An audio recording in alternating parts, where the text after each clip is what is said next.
Good evening, everybody, and thank you for joining us for our ambulance virtual town hall this evening. Before we begin, we would like to cover some housekeeping items. The platform we are using tonight is in a Microsoft Live event. With that being said, there is no chat function available. However, there is an area for you to submit questions that will later be answered during our Q&A session. There is no video or audio available for attendees, so please take advantage of the Q&A feature and we will answer those questions a little bit later this evening. If the event ends unexpectedly, please check gilbertaz.gov/fire right away for a new link to our backup event.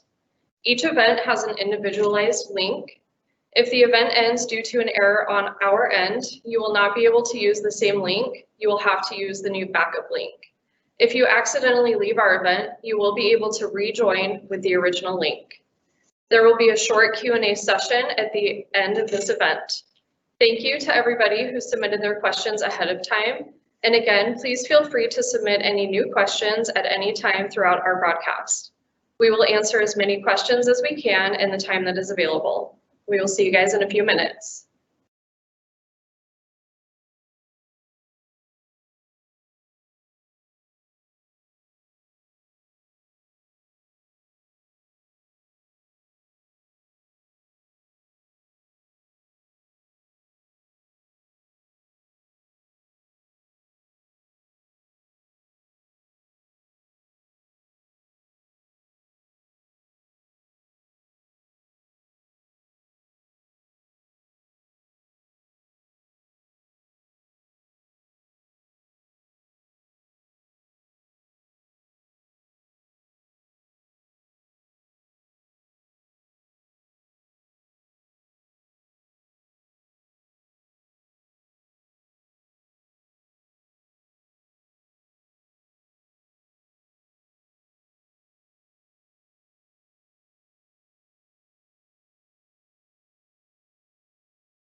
Good evening, everybody, and thank you for joining us for our ambulance town hall event this evening. My name is Tiffany Fields, and I am the ambulance transportation manager with Gilbert Fire and Rescue Department.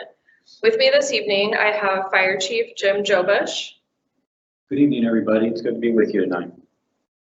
And we have Town Manager Patrick Banger. Thank you, Tiffany. Thank you, everyone, for joining us. We look forward to your participation in our open house. All right, Patrick, if you would please just give us a little introduction and let us know why we're all here this evening. Okay, thanks, Tiffany. I'd be happy to. So our conversations around ambulance service, which led us to today, really begins in 2013 with a bankruptcy filing by our current ambulance provider, Rural Metro. And at that time, the town nor any of the other cities under contract with Rural Metro received any advance notice of this, and we were put in a very difficult position of trying to understand what's happening and what that means for our community, and whether or not this is a debt restructuring or a total liquidation. We had no advance notice, and it brought a realization to our community and our partner agencies that we work with that if this is a liquidation and our ambulance provider is going away, we do not have the equipment to transport people. We do not have the statutory authority in the state of Arizona to transport people. That is only given with a certificate of need that's issued by the state. And that, in essence, we really did not have a viable backup plan if the worst should come to worse on this. So they emerged from bankruptcy. And the very next summer, in the summer of 2014, they notified us that they would not be renewing our agreement under the current terms, that we would have to renegotiate with them. And at that time, Rural Metro was the only ambulance provider in the region, so we had no other options but to negotiate with what was in essence a monopoly situation. So in discussing all of this and our need to have a more viable backup plan, Gilbert made the determination and under the direction of the mayor and council to begin the process of acquiring a CON of our own and explore additional options for the negotiations with Rural Metro. And at that time, a new entity had applied for a CON as well, and that was AMR. And Gilbert was one of the very first cities in this region to support AMR in their CON application. We even wrote letters of support to that. And we, upon their successful receipt of that CON, we then held a competitive bidding process between Rural Metro and AMR so we could get the most responsive agreement and terms and conditions for our community. AMR was selected as the town's provider, and there was a transition or a transfer from Rural Metro to AMR. And about roughly 90 days, 3 months, it might have been 4 months, it was shortly after we executed the agreement with AMR, there was a news story that AMR had bought out Rural Metro. And once again, this region was in a situation in which we had a sole operator environment, and which makes it very difficult to negotiate terms and conditions that are best for our community, and puts us right back in that situation that if something should happen to them, we have no backup plan. So we continued to move forward with our CON. We ended up receiving that in 2016. And we acquired our first ambulance and began a pilot program in the year 2017, 2018 with that ambulance so that we could operationalize it, begin to understand the systems and the billing and everything we would need to know about ambulance operations. And the pilot program went very well. And since that time, we have seen declining service level issues with AMR. I'll let Chief go into more detail with that. But declining service level issues, lack of communication, and it had reached a point that council directed staff to begin taking the next necessary steps to expand our ambulance program and include the necessary funding in the fiscal year 21 budget for consideration.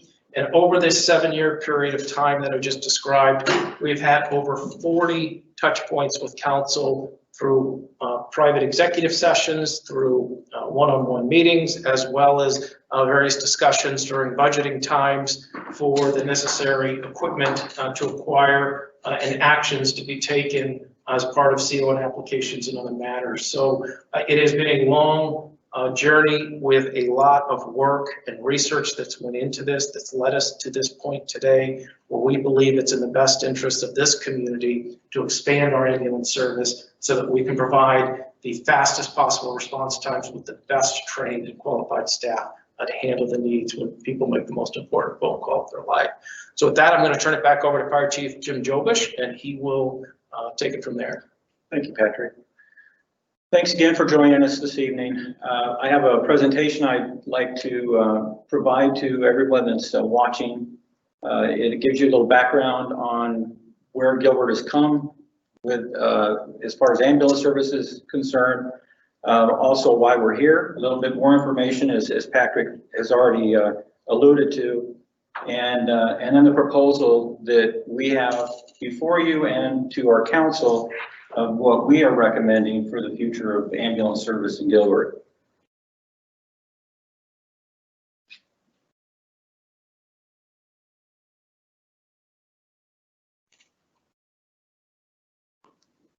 So why are we here?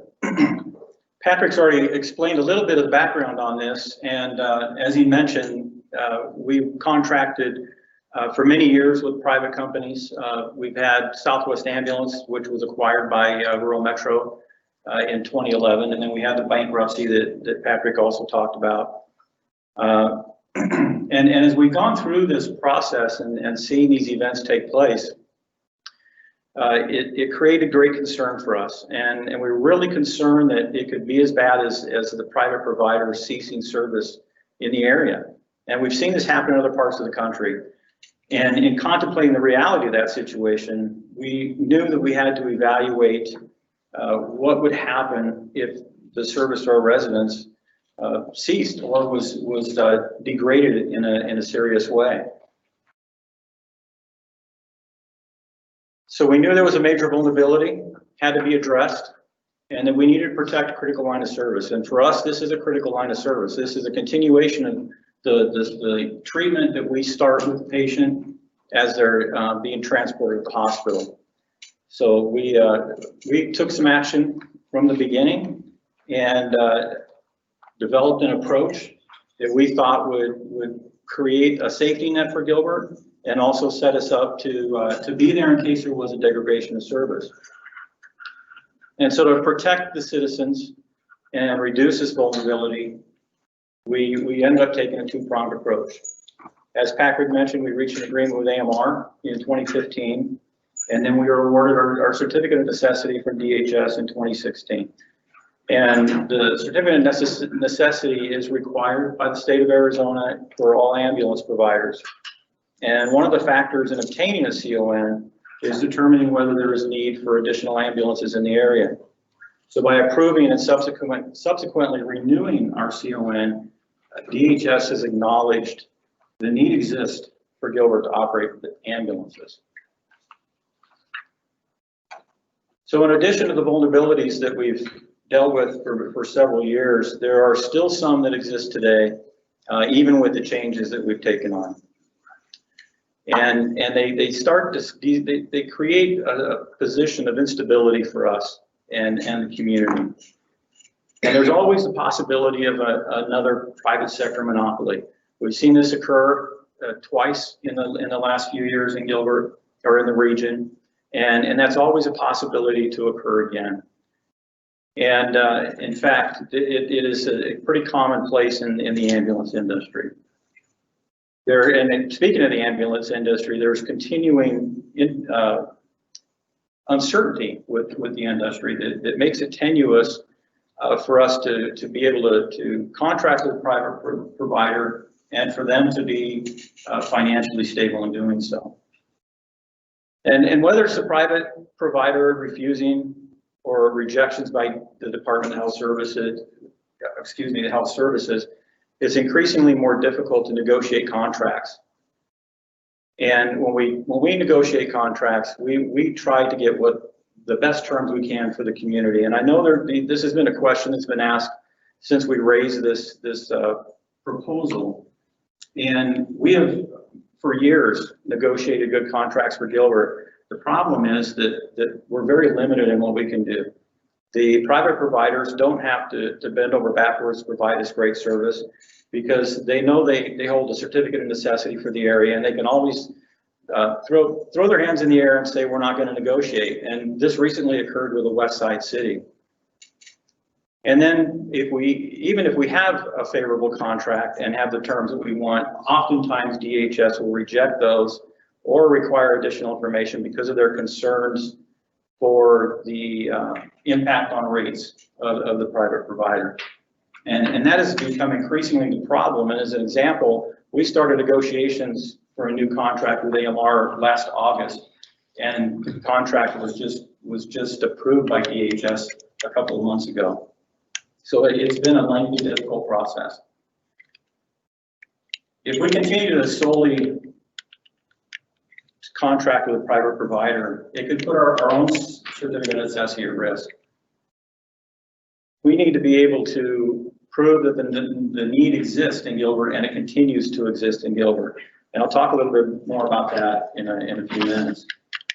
And one of the other issues that's emerging in the area is that many of our neighboring communities are beginning their own ambulance service as well. And as that starts to occur, it could impact our ability to negotiate terms with a private provider or even receive service from a private provider.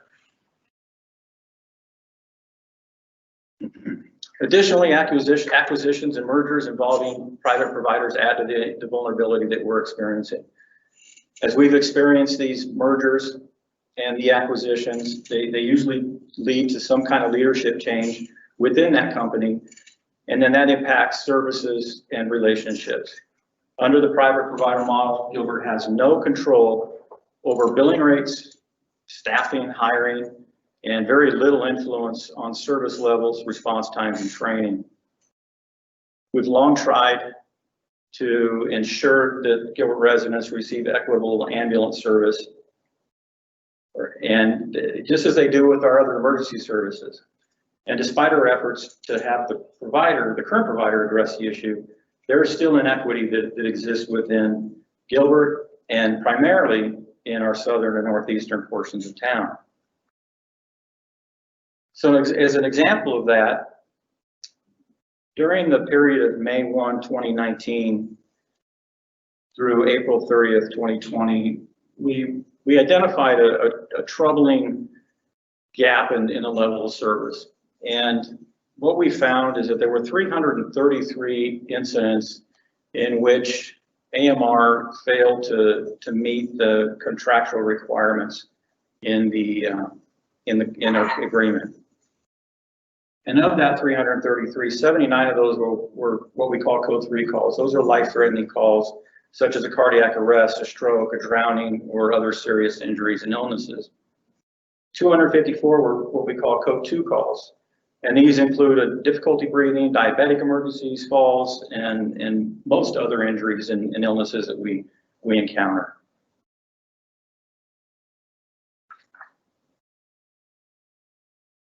The map you see before you illustrates the inequity I spoke of earlier.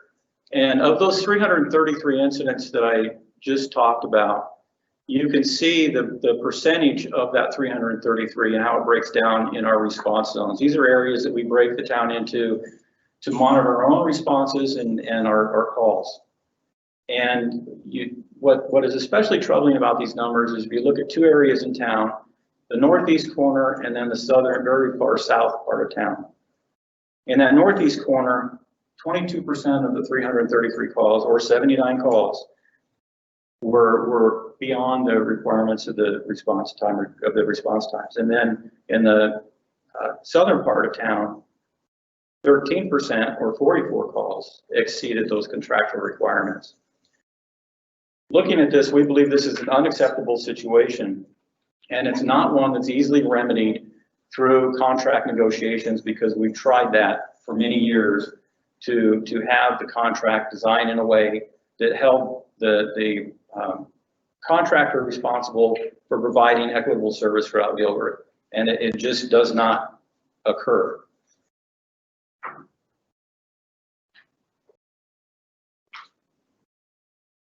So when we undertook looking at this problem and trying to decide how we would attack it, we really identified or researched three different options. And the first one, we could continue contracting with AMR or negotiate with another private provider. And as I mentioned, it's become more difficult to negotiate and receive contracts that really meet the desires and the needs of our community, and that offer a better service, faster response times, and lower cost to the citizen. And as I mentioned also, the difficulty doesn't solely lie on the private provider, but DHS also oftentimes rejects the provisions that we include. So the final option we looked at was expanding Gilbert's existing service to include providing all ambulance service to 911 calls in the town of Gilbert. And that's the proposal that we have put forward to council and to you tonight to consider for the citizens of Gilbert. In reaching our recommendation, we considered which approach would best meet our long-standing interests and priorities. And you'll see the list before you of those priorities and needs that we identified. And we believe that the service we're proposing checks off every one of those. And these aren't just ones we made up for our benefit. This is what we expect from the private provider and have built into our contracts in an attempt to meet these needs, and we just can't. We're not capable, or not able, I should say, to meet the needs of the residents through the private provider contracts. So just to cover these quickly, it's really critical that we have a deployment model that prioritizes the service to Gilbert citizens. We know from what I've showed you already that that just isn't the case. We want to ensure our patients and employees are safe. The services provided must be cost effective, and we have a model that meets that. We must create long-term sustainability to critical line of services. This is really a very high priority for us. We want the ability to recruit and hire employees who match Gilbert's culture and values. I think we do a great job of doing that as we hire firefighters, and that will extend to hiring EMTs and paramedics for the ambulances. The most cost-effective model will place accountability with our citizens, not an out-of-state board of directors. Town council and our citizens should have and will have input on operational and billing rate decisions. We expect to have proficiently trained employees who, in addition to working alongside our firefighters, will also train with them, improving the care that they provide to the citizens. And this is key. If they train together, they provide a much better service to our citizens. And we also want the ability to continue to innovate. And we have innovated many ways in the provisions of our service, and we want to continue that. And sometimes that's stifled by the having to work with a private contractor to provide that service. Some other key considerations in reaching our recommendation. We need to utilize our certificate of necessity, the CON. If we don't, we could be in danger of having our renewal denied when it comes up later in February. If we continue to subcontract our CON to a private provider, the case can be made that a need doesn't exist in Gilbert. And we know from receiving our CON that DHS has already determined that the need is there. However, if we don't act on that need, we put our CON in danger. And it's very critical that we hang on to that CON, that we always have it as an option, because it helps us guarantee the delivery of services in the long term for Gilbert. Ambulance service would improve under Gilbert's model, and it would protect that critical line of service. I think we've proven over the years that Gilbert Fire and Rescue is very capable of providing a high level of equitable and professional service to the community. I think that this is an extension of that. And if we're able to continue to build on what we've done as a fire department over the years and expand that into ambulance service, it will only be more beneficial to citizens and improve all services provided through our fire department. So some of the key considerations. We can create direct accountability for the service provided. And that's important, because instead of us wanting things to change, we can change them. If we have issues that we need to fix, we can fix them. And that's a really key part of this, is our ability to immediately change and use data to make decisions. Cost effective and addresses long-term sustainability. I've already touched on the long-term sustainability, and the cost effectiveness is also important to us. We know people don't want to pay a lot for these services, and they don't want to overpay for these services, and they don't want it to impact them negatively in the process. So we have a model that we think addresses that as well. Our service levels will be tailored to Gilbert residents. Instead of a canned deployment approach to ambulance service, we can again use the data that we have and make changes and make improvements to the service that we provide based on that data. And like our other emergency services, our ambulance model is built around providing services to our citizens and tailored to their specific needs. And finally, local control. And I want to spend a little time on this one, because this is important, I think, to all of our citizens, and I think our council would appreciate it as well, that our town council, citizens, and staff would have the final say over response times, staffing levels, billing rates. And although the billing rates are determined by the state through DHS, they don't change unless we want them to change. And we don't ask for automatic renewals, so any change to our billing rates would be at our request. And so council would have the ability to weigh in on that and make a determination on what we should do with our billing rates. We'd have the ability to adjust ambulance deployment, as I've mentioned, based on the data we have, and we'll be able to recruit and hire employees that match the culture of the organization.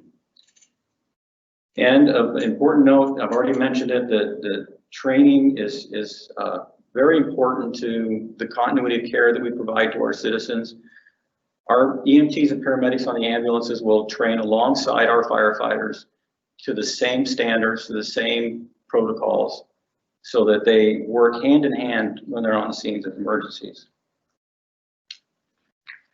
And speaking of emergencies and treating patients, definitive care is in the hospital setting is really critical to many patients, and especially those suffering from traumatic injuries, cardiac arrest, strokes, or near drownings, and some other serious illnesses.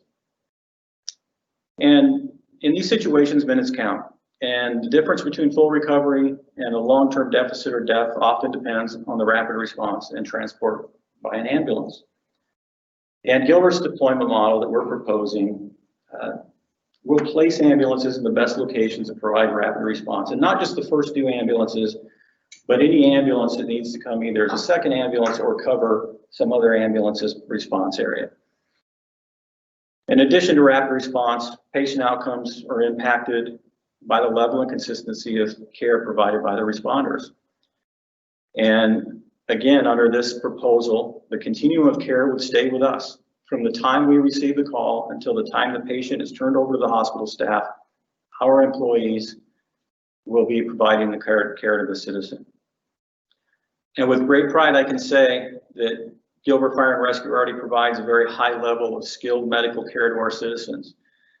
And the expansion of this service is a natural extension of that patient care. And again, I've already mentioned consistent treatment protocols, training, equipment, and record keeping. Those all add, when put together with a professional team, improve patient care and outcomes to our citizens. And for those reasons, I say with great confidence that this is not a reduction in service to our citizens. It is an improvement.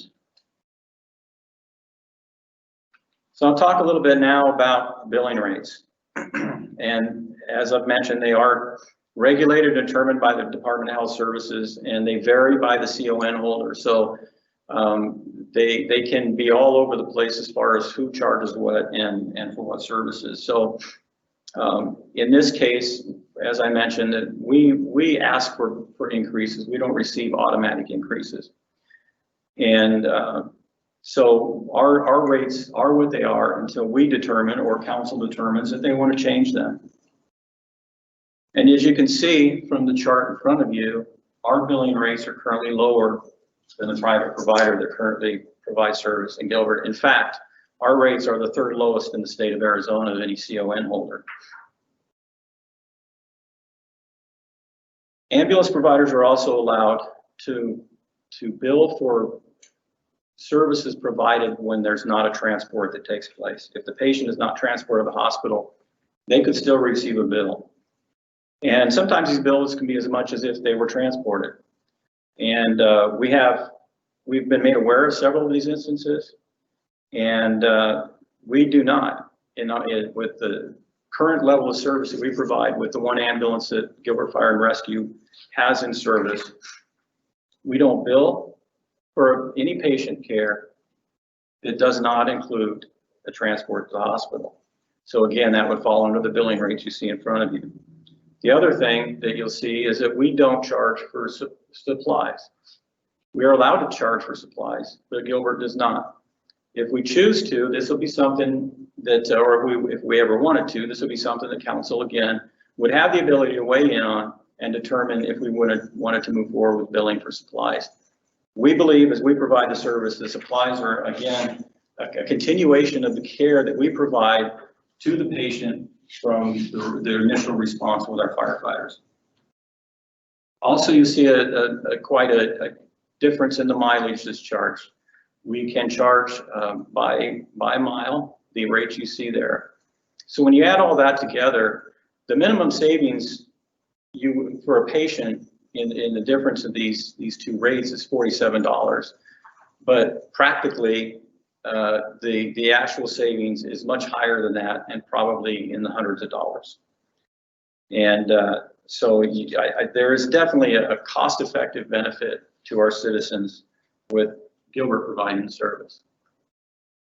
So as further example of the billing rates, you can see that this example of if a person suffered a heart attack at the municipal center and required an advanced life support transport to the hospital, you can see the difference in the bills and what they would include. One thing that's not included here that would be an addition on the AMR invoice is supplies. Gilbert's would not be any higher than this. And further evidence of the billing rate disparity, we recently received a call from a Gilbert resident who, with her husband, was involved in a vehicle accident, and they were both transported to the hospital, one by a Gilbert Fire Department ambulance and the other one by AMR. And they went to the same hospital from the same location, and the AMR bill was $141 higher than Gilbert's.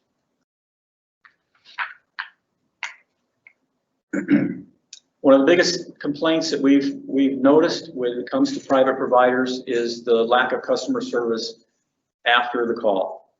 And we have, as we do with everything else that we do, provide excellent customer service, and our ambulance customer service won't stop with the transport. We have implemented and continue to refine the quality assurance measures that we have implemented, and they ensure that we are accurate in our billing and that we provide comprehensive billing.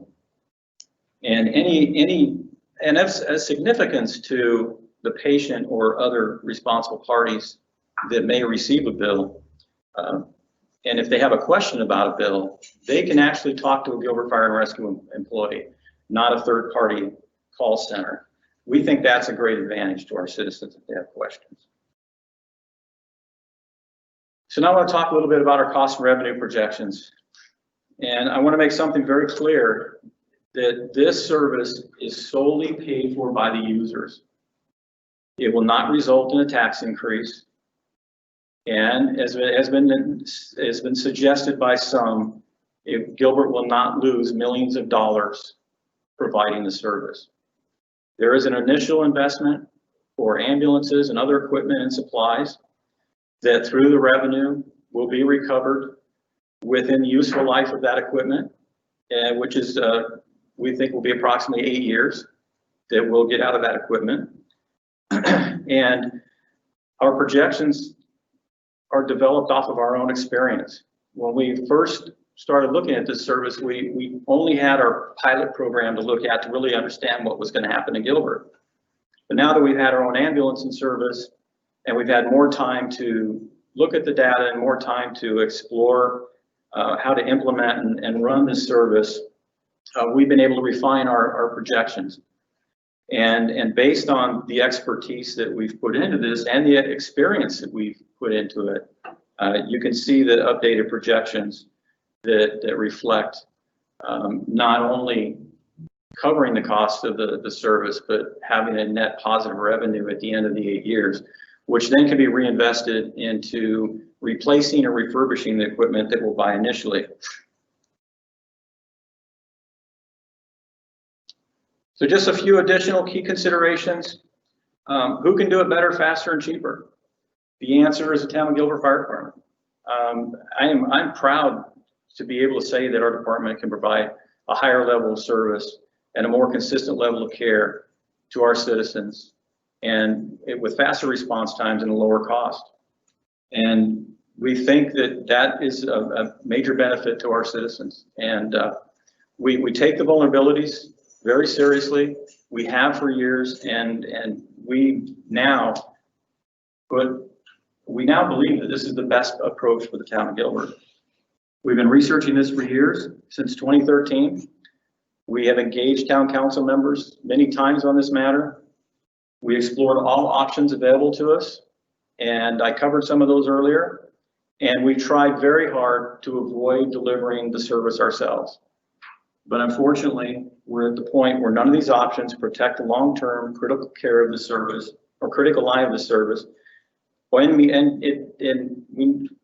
it helps us meet the interests of our public safety in Gilbert. So again, this is the reason that we have put this forward to the council and the citizens. All those reasons that I've given you, and we believe it's well vetted, and that it is, again, in the best interest of our citizens.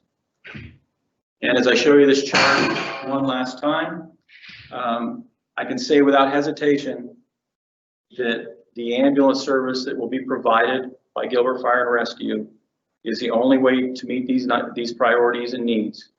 And it will be professional, it'll be cost effective, and it will be equitable to all Gilbert citizens. Thank you for that, and we will share some more information with you. All right, thank you, Chief Jobish, for sharing all of that information with us through your presentation this evening. At this time, as you kind of take in all of that information, we have a little short video for you to watch that does show some highlights of our current ambulance program and some of the things that we are implementing here with the Gilbert Fire and Rescue Department.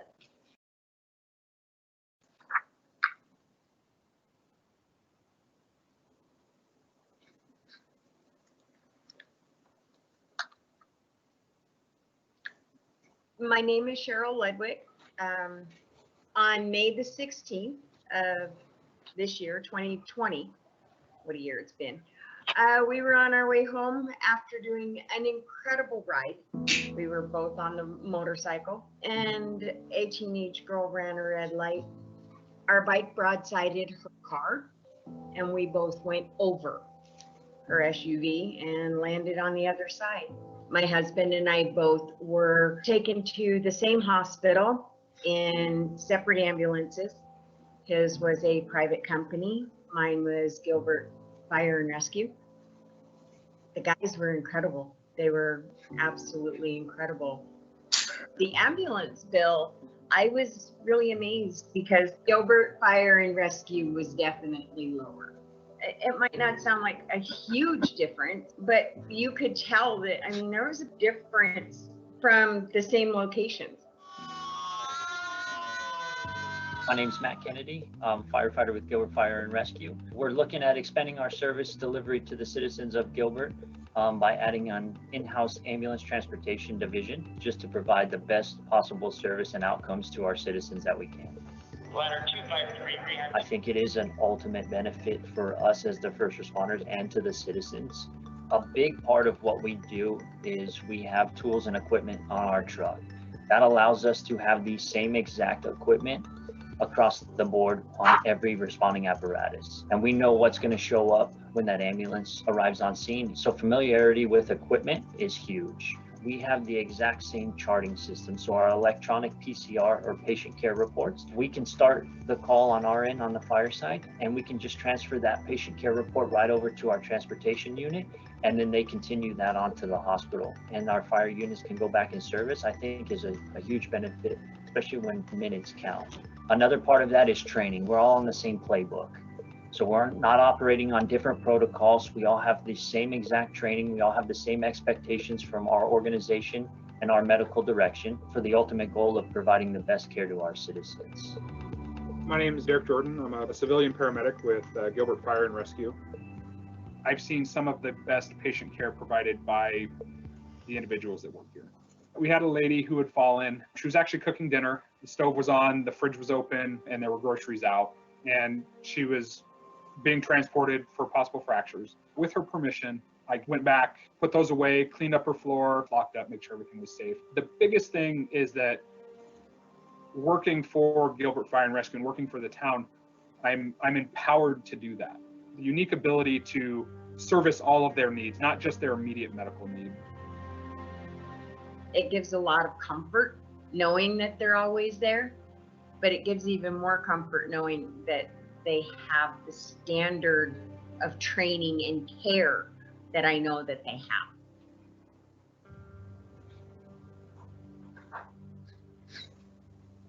All right, We hope you enjoyed that video. And again, that's a great highlight of the service that we are providing here in Gilbert right now, and we hope to expand in the future with our ambulance proposal.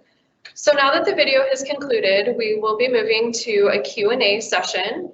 Thank you to everybody who submitted your questions ahead of time. We do appreciate you taking the time to do that.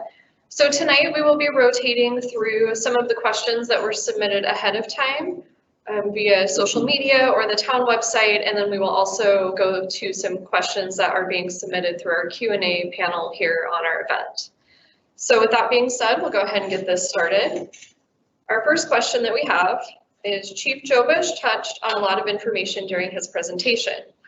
But Patrick, can you please talk about our reasons for launching this ambulance program in a full deployment capacity? Sure, Tiffany, and I think between my opening and Chief's presentation, we touched on what those driving matters are and why the council directed staff to begin preparing plans to expand our service and include that in the fiscal year 21 budget for consideration. But it really gets down to our ability to respond as quickly as possible to all of those situations and provide the highest quality and level of service. And it has been an ongoing challenge. And Chief, when even 2 years prior to 2013, where I started, we see this constant cycle of companies and they buy one another out, they merge, and then you're in a monopolized environment and it's very difficult to negotiate effective contracts with them. And then another one will come in and they merge. And it's just been a declining value and risk to our community through the years that it's reached a point. We don't feel like we can take that chance any longer, and we need to bring that program in-house, and we believe we could do it at a lower cost with higher quality and faster response times. Great, thank you so much for answering that question.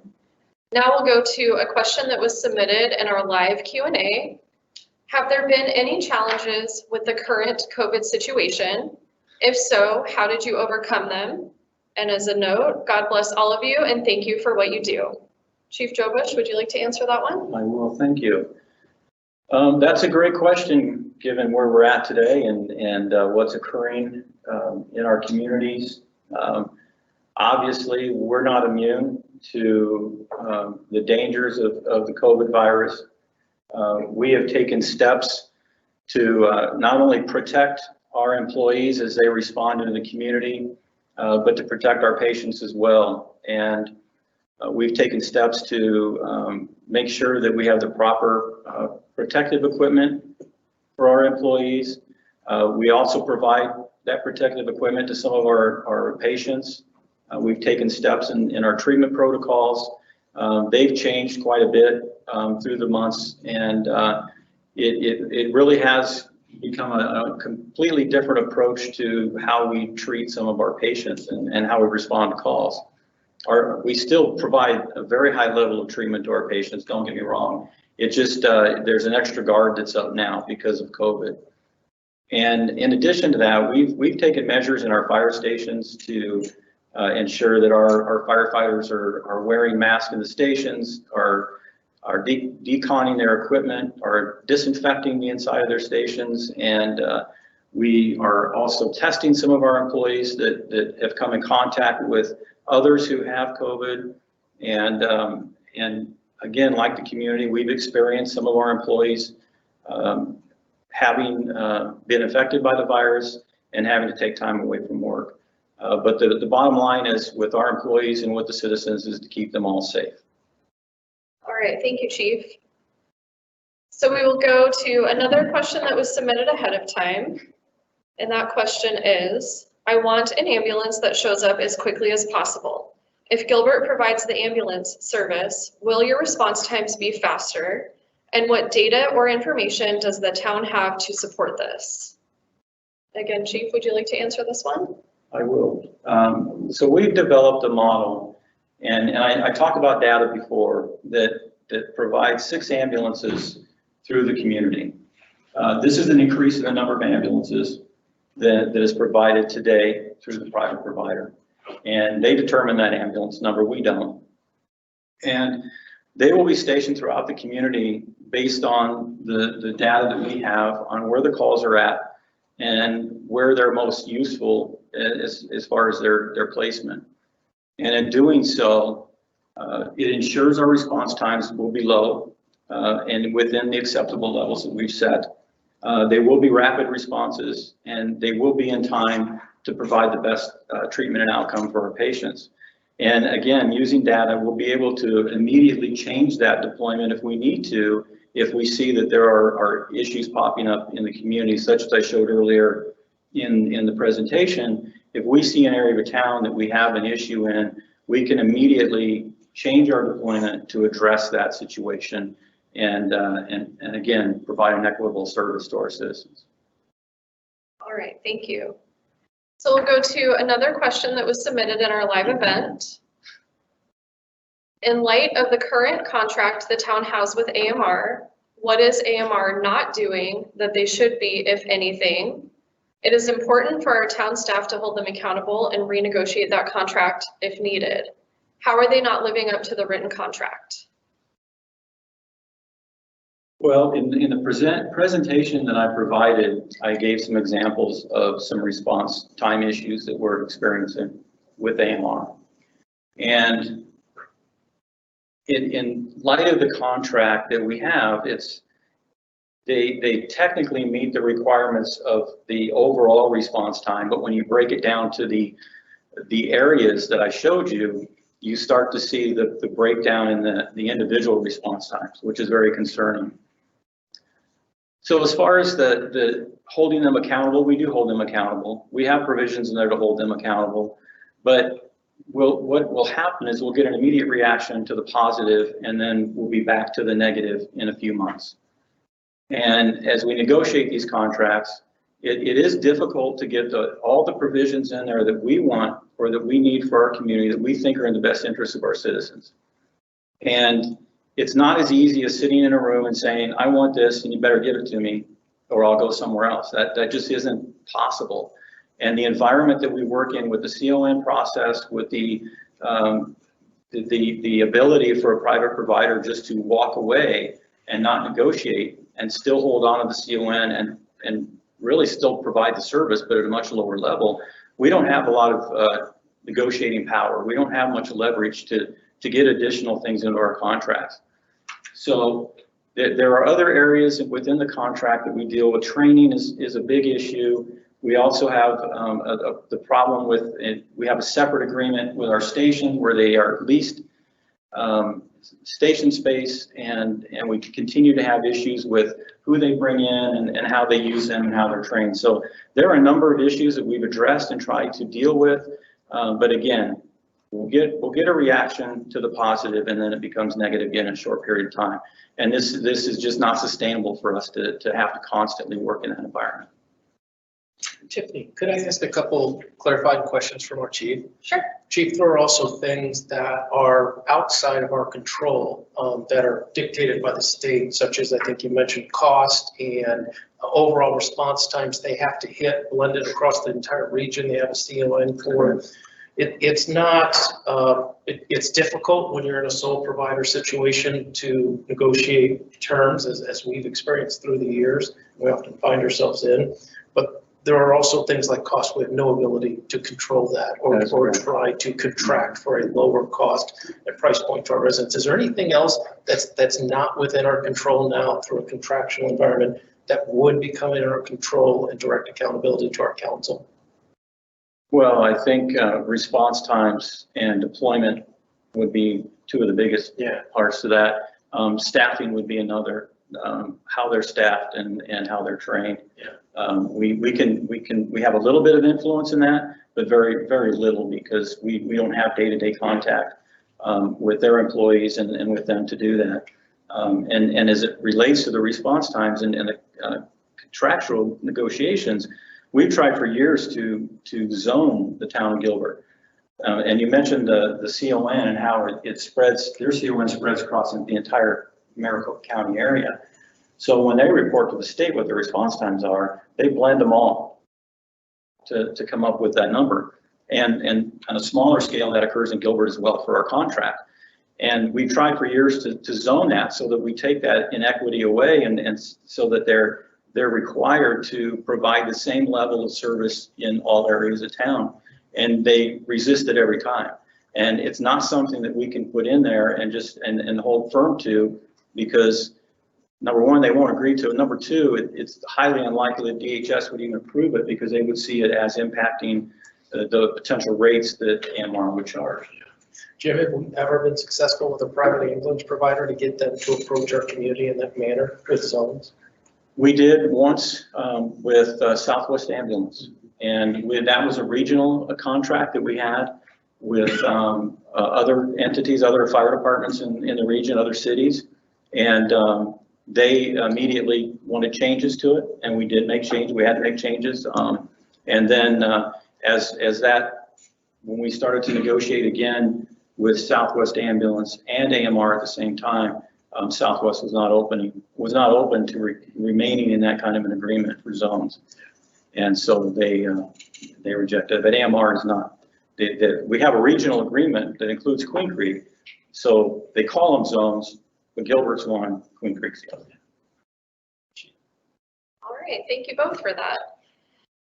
So the next question we'll go to, one of the biggest questions we have received from our residents involves the cost of this program and what it will mean for our residents. Gilbert already operates one ambulance, so does expanding our existing service model mean there will be a tax increase for our Gilbert residents? Patrick, would you like to speak about that one? Sure, I'd be happy to, and then Chief, I'll maybe tag you for assist. You've got much more intimate knowledge based on your being involved with the building of our pro forma. But the way we have looked at this and modeled that cost out and used experts, industry experts, as well as other agencies that are delivering this service, and looking what that direct impact is to our community, we believe we can deliver this service at a lower cost than currently is being provided and at a higher quality. And Jim, I don't mean to oversimplify it, and Jim, if you want to provide additional clarifying information, but all of our experience to date with our ambulance, as well as the pro forma that's been vetted, shows that we'll be able to deliver this cheaper. That is correct. A higher level of service, by the way, at a cheaper cost to the citizens. And it's not, again, it's not all citizens, it's the user that pays for the service. And that is an important thing to remember in this. And also, as I mentioned, there is no tax increase required for this service. All right, thank you both for that. So our next question, we have covered a little bit of this information in Chief's presentation. If Gilbert provides the full ambulance service, will it be more expensive or less expensive for the end user than what AMR currently charges? Simply put, it will be less expensive to the user than what AMR currently charges. All right, thank you, Chief. So our next question from our live event. Adequate staffing has always been an area that has plagued private ambulance service. How is Gilbert prepared to make sure that the ambulances will be staffed at all times to ensure service to the citizens? Chief, would you like to cover that one? No, Tiffany, I think I'll let you. All right, great. So we started our ambulance back in November of 2019, and with that we hired 3 full-time EMTs and 3 full-time paramedics. And in addition to that, we had an awesome opportunity to train some of our sworn fire personnel that would be adequately trained and up to the same standards that the ambulance personnel are trained to. And that made them available to assist us in covering shifts if there was an illness or an injury to one of our full-time civilian personnel. That was very successful, and we've had great outcome with our sworn firefighters assisting with our staffing efforts. In addition to that, one of the initiatives that we took to ensure that we always have adequate staffing on our ambulances is we have gotten approval and have hired and trained seasonal on-call civilian paramedics and EMTs. And these individuals come to us very highly trained from other agencies. Some of them have retired from local fire departments and come in with over 35 years of experience in the field. So we have a great staffing system in place Our goal is to always keep a civilian first responder, whether it be an EMT or a paramedic on the ambulances, but we do have backups in place in the event that one of the full-time employees does need time off for any reason. So we have a staffing procedure in place that has been working out fantastic. I can proudly report that since we began service in November, our ambulance has not been out of service for any amount of time since the very first minute they went in service on November 18th. So that's where our staffing is. I think we're doing a great job with that. Thank you. All right. So that brings us to our next question, which is going to kind of tie right into that. Will the people who staff the ambulances be firefighters or civilians? Well, as you've mentioned, they will be civilians. And again, we have a system in place to ensure that if there's any leave taken by the civilians that are on those ambulances, that we first back them up with other civilian providers. And the ultimate backstop for us will be using our on-duty firefighters to cover that position, or off-duty firefighters to come in and provide that. So yes, it is civilian staff, and we have a good system in place to provide the staffing that we need to. All right, thank you. All right, so we'll go to another question that was submitted ahead of time. And this question we did receive from Michelle. It states, my husband and I are both disabled and have only access Medicaid. My question is, will this service be offered equally to all residents of Gilbert, regardless of their insurance, including access Medicaid patients? So Chief, would you like me to cover that one? Please do. Okay. So we have an amazing billing system that we have implemented since we began our operation in November. And with that being said, we will respond to any residents, whether it be a home or a business or a high school or any other place where somebody suffers a life-threatening emergency, whether it's an illness or injury. Whether you have insurance or not is not even a discerning factor in whether or not we'll come and pick you up if you need transportation to the hospital. So with that being said, we have developed several provider agreements that make us an in-network provider with many of insurance companies out there. The process usually starts by becoming an approved Medicare provider through CMS. And then after that, it did make us eligible to become an Arizona Medicaid or Access provider. And as of right now, we are currently in agreements with every Access provider for Arizona at this time. In addition to those, we have also signed provider agreements with companies such as Blue Cross Blue Shield, United Healthcare, TRICARE, Railroad Medicare, and several other insurance companies. And one of the great things that we are able to control in this environment is if we come across an insurance company that we have not previously entered an agreement with as a provider, that's something that we can take through town council and management and get approval to become a provider for that insurance company. During the low acuity pilot program, they did establish a lot of these contracts ahead of time. So it put us in a really good position when we began our ambulance operation. And our billing process, again, is very thorough. We have a very in-depth QA process that we go through. And one of the great things that we implemented just a few months ago was our council approved us to be partnered with a company called Health Current. And in Arizona, that's a health information exchange program.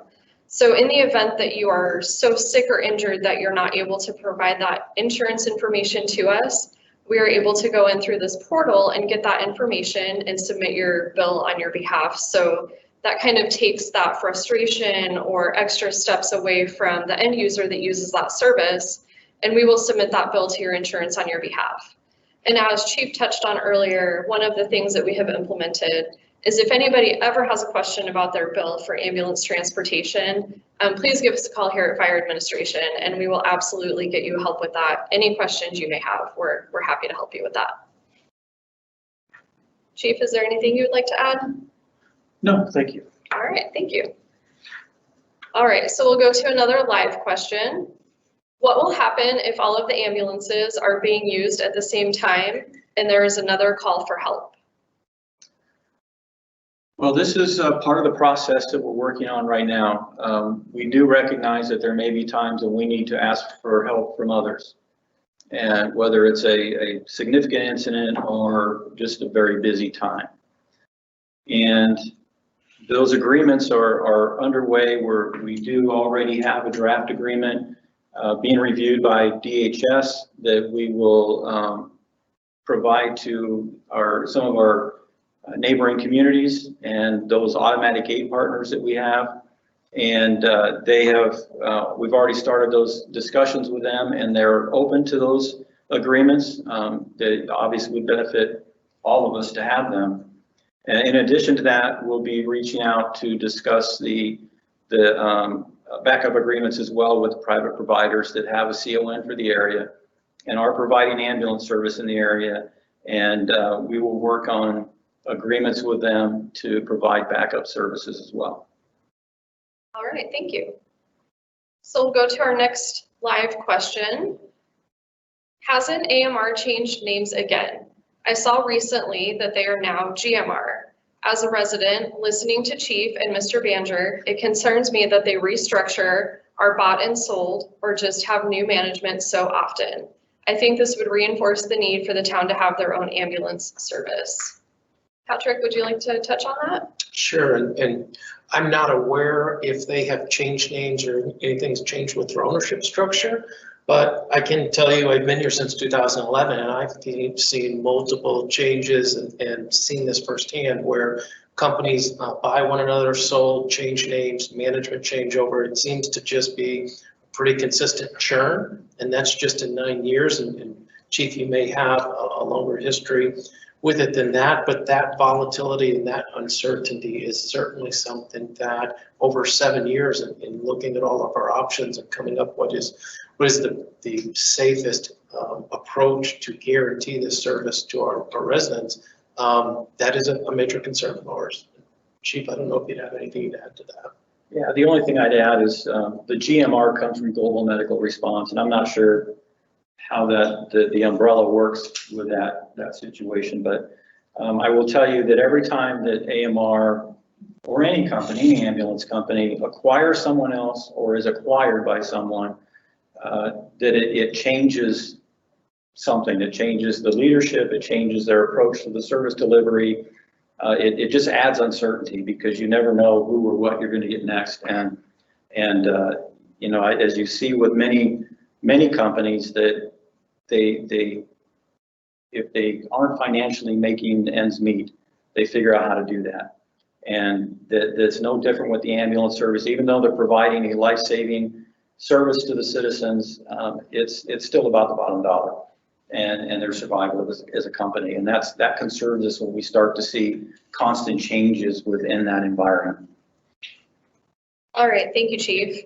And with that being said, just based on where we're at with time, we'll be answering about 5 more questions, but we will be posting the answers to the questions that we discussed tonight, and those will be available on our website a little bit after our event ends.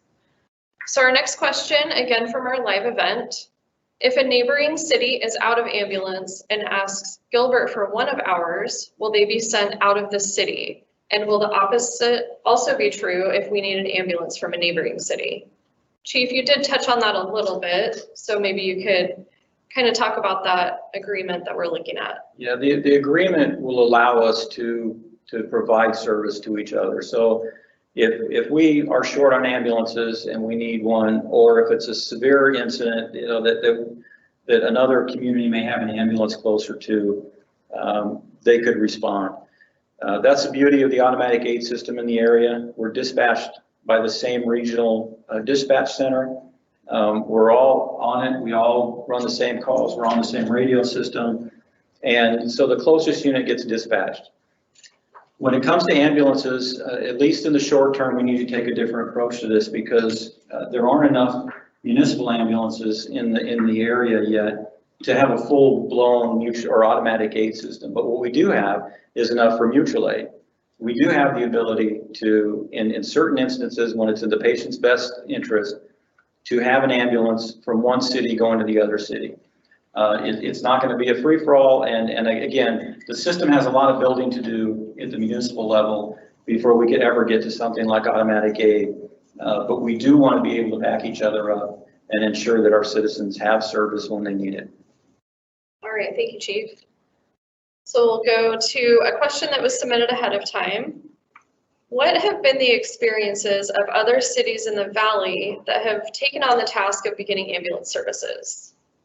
Tiffany, I think you're best to answer that. All right. So in my own experience in speaking to this, several other cities in the Valley have taken on the endeavor of beginning ambulance operations. And many of those are for the same reasons why we are discussing this here in Gilbert tonight. Peoria, the city of Peoria has taken on ambulance service along with Surprise Fire. Mesa Fire has a pilot program going with 3 daytime ambulances. Superstition Fire Medical District has begun ambulance services, and City of Tempe Fire and Rescue Department has also began their own ambulance operation. And from what I have seen in the Valley, these services have been very successful and very well received. Phoenix Fire has operated their own ambulances for as far as I can remember being in this industry for the last 17 years. So I think that's a really good point to make is they took on this service, gosh, I don't even know when that was, but Probably 30 years ago. yeah, Chief says about 30 years ago now. And so many other Valley Fire Departments have now seen the need to take on ambulance operations to secure that line of service. I can speak firsthand, having assisted Tempe Fire and Rescue Department starting up their ambulance operation, and it has become a very successful program. They saw a reduction in response times, they saw better training with their crews, better cohesiveness on scenes of life-threatening emergency calls. And I think it's really a testament to the hard work that many fire departments in the Valley have done now in the past 8, 9, maybe 10 years now to really move forward in protecting this critical line of service. Chief, is there anything you'd like to add? No, you covered it, thank you. All right, thank you. So we'll take another question from our live event. The CON for AMR states that they only need to respond within 10 minutes, 80% of the time. Are they able to reduce their service times to this level without being in violation of their CON? Well, that is part of their CON for the response time requirements. There are some additional requirements in there. The contract that we have with them requires them to respond. It's broken down a couple of different ways, but within on certain calls it's roughly 9 minutes 90% of the time, and on all calls it's 15 minutes 90% of the time. So that's a requirement that they have with Gilbert. And that's when I showed you the chart earlier where they on individual instances, they violate those response times. All right, and to add to a little bit of that, I believe that the CON response time of being under 10 minutes, 80% of the time is what we've kind of covered tonight, where that time is over the entire area for their CON, not just specific to Gilbert. So they can have 10 minutes or less 80% of the time, and that spans the whole entire county, whereas Gilbert specific is a little bit tighter, I guess, of a response time for us. So the next question we'll take, are there any other private providers that Gilbert could contract other than AMR? Yes, there is one other provider in the area that has a certificate of necessity for 911 calls, and they do have contracts in 3 other cities in the area, but contracting with another private provider doesn't really solve the problem. The issues that exist with private providers are across the board, and I think again, like we saw with AMR, you see improvements in the beginning, and then you start to see a drop off. And so while they're there, it's not a viable option, and it does not remove all the vulnerabilities that we discussed through the presentation and in answering the questions that we have here in Gilbert. So it's, again, really not a viable option for us to consider another private provider. All right, thank you. So we'll do one more question this evening, and again, we will provide all of the answers to the questions that we covered tonight. So the final question is one that we received from Jacob, and it states, what can I do to help move this process along? Patrick, do you have any suggestions for Jacob? Well, let me talk about what the next steps in this process are. And that will probably, for everybody who has an interest in this subject, give them an idea of what's coming next. The next touch point on this, or the next action item, will be on August 25th, when we will bring forward the AMR contract, which is I believe, a 2-year agreement, Chief, as well as consideration for the ordering of the ambulances for Gilbert's expanded service. And there will be an opportunity for the general public and people who are interested in this matter to come and address the council, ask questions, have those questions answered so that the council can make a fully informed decision, and the public has an opportunity to, again, let the voice be heard on how they feel on this matter. All right, thank you. So with that, we have concluded our Q&A session. Patrick, if you would like to add any closing remarks? Sure, maybe Tiffany, real quick, I'll repeat, you mentioned it, just so everybody understands, if you did submit a question ahead of time or online and we didn't get to it, we will answer all of those questions and place them on the town's FAQs page on our website. It's an important matter, and we know it's an important matter. One of the most important matters when I think about everything we do and all the services we provide to this community that you've asked for, there are a few that are more critical than the calls you make to 911. When there is lives on the line, it's the most important call anybody can make in their life. And seconds really do count. Some of these calls are the most critical situations that you can imagine in your life. And we believe that after 7 years of researching this, after 7 years of looking at all of our options and what is the best approach to ensure that when that call is made, that not only does someone show up, but it is at the fastest possible response time with the best trained people. And our organization has a very proud tradition of delivering services very fiscally responsibly and efficiently. And we believe that this will be no different. And the men and women of our Gilbert Fire Department do an exceptional job of serving the residents of this community. Absolutely. So with that, we would like to invite you to please log on to our website, again at gilbertaz.gov/fire. If you scroll down, there is some information about the ambulance proposal and all of the information that we have covered with you here tonight. And there's also a link to our survey that we are opening to everybody to take. We definitely value your input, and we want to hear from you about what you want to see in an ambulance service for our community. So if you could please take the time to fill that out. That will be open until August 20th, and then after that, the survey will close. Thank you all for joining us tonight. Thank you, everyone. Thank you.